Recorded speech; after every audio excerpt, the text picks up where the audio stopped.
പ്രിയ സുഹൃത്തുക്കൾക്ക് ഹർഷിനിയുടെ മൈൻഡ്ഫുൾ മൊമെൻറ്റ്സിലേക്ക് സ്വാഗതം. നമ്മളെല്ലാവരും നല്ല തിരക്കിലാണ് ഓണത്തെ വരവേൽക്കാനായിട്ട്.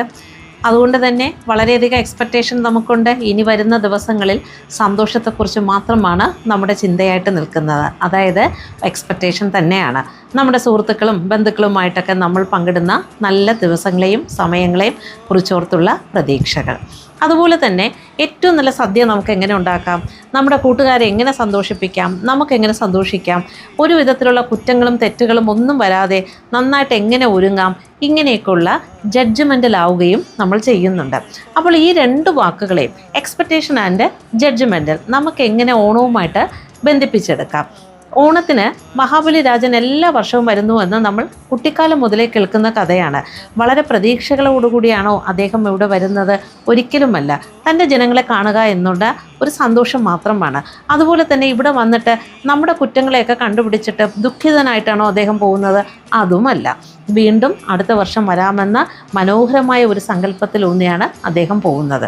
അങ്ങനെയെങ്കിൽ ഈ രണ്ട് വാക്കുകളെയും എന്തുകൊണ്ട് നമ്മുടെ ജീവിതത്തിൽ വളരെ കുറച്ചു മാത്രം നമുക്ക് ഉപയോഗിച്ചുകൂടാ?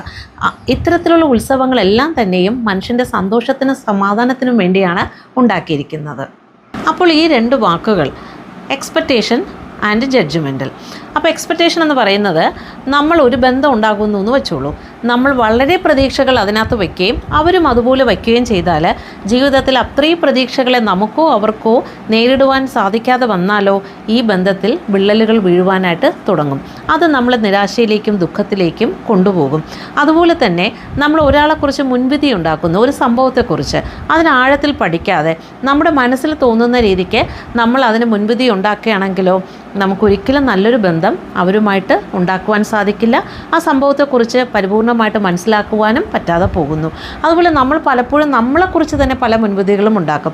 എന്നെ മറ്റുള്ളവർ അങ്ങനെ ചിന്തിച്ചാലോ, എന്നെ മറ്റുള്ളവർ ഇങ്ങനെ കണ്ടാലോ എന്നൊക്കെ. ഇതൊക്കെ നമുക്ക് പലതരത്തിലുള്ള ദുഃഖങ്ങൾ ആന്തരികമായിട്ട് തരികയും ചെയ്യും. അങ്ങനെയാണെങ്കിൽ ഈ രണ്ട് വാക്കുകളെ വളരെ കുറച്ച് മാത്രം പരിമിതമായ അളവിൽ നമ്മുടെ ജീവിതത്തിൽ ഉപയോഗിക്കുകയും മിനിമം എക്സ്പെക്റ്റേഷനുകളും മിനിമം ജഡ്ജ്മെൻറ്റിലും മാത്രം വെച്ചുകൊണ്ട് മുന്നിലോട്ട് പോകുവാൻ സാധിച്ചാൽ ഈ ഓണം നൽകുന്ന മഹത്തായ സന്ദേശത്തെ നമുക്ക് ഉൾക്കൊള്ളുവാനായിട്ട് തീർച്ചയായിട്ടും സാധിക്കും. കൂട്ടുകാർക്ക് എന്ത് തോന്നുന്നു?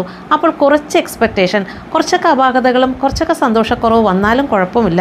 കിട്ടുന്ന സന്തോഷങ്ങൾ നമുക്ക് മതി.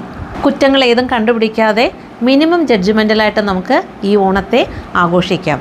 അപ്പോൾ തീർച്ചയായും നമുക്ക് ഈ ഓണത്തെ അങ്ങനെ സമീപിച്ചുകൊണ്ട് നമുക്ക് മനോഹരമാക്കാം. എല്ലാവർക്കും സന്തോഷവും സമാധാനവും ഉണ്ടാകട്ടെ.